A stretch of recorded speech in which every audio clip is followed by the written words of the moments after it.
Okay, in this section, we're going to talk about the top, middle, and bottom of the funnel in a little greater detail, how a user finds you at the top, middle, or bottom, what's involved with that, and then really just do some real-time experiments. So I'm assuming you may have read this already, but literally top of the funnel is people doing research, tire kickers, people that literally do this. Let's just go to Google real quick.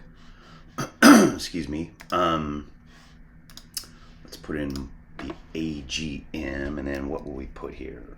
I don't know. What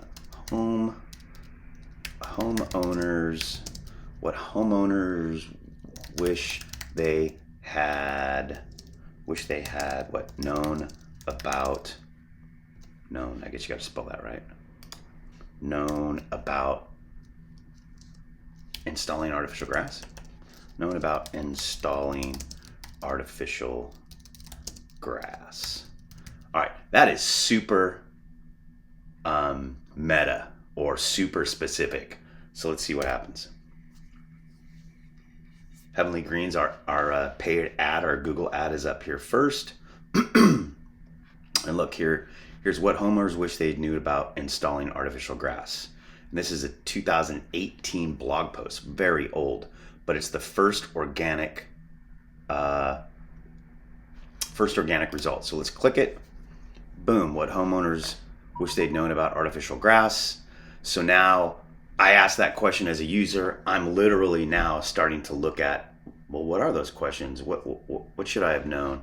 And then, so I could look at the benefits of artificial grass. I could go to looking a little bit lower in the content. Maybe I'm ready to look at some products. This could lead me into the path of,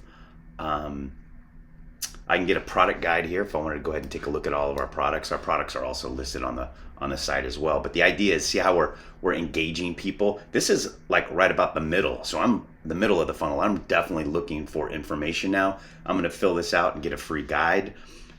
Or if I'm here and I've read all of this, I'm ready to request a quote. Now I'm at the bottom of the funnel and I'm ready to close the deal. But look at what had to happen way ahead of time. That was a 2018 blog. So that's the power of top, middle, bottom of the funnel. Each has a unique landing page. Each has a unique strategy. Middle of the funnel is giving away information. Bottom of the funnel is filling out a lead form, or maybe they called us, but today is actually Saturday. So it's like after 4, so our call center's closed. But those are the steps to get into setting an appointment. All right, hope that made sense. Kind of all over on that one.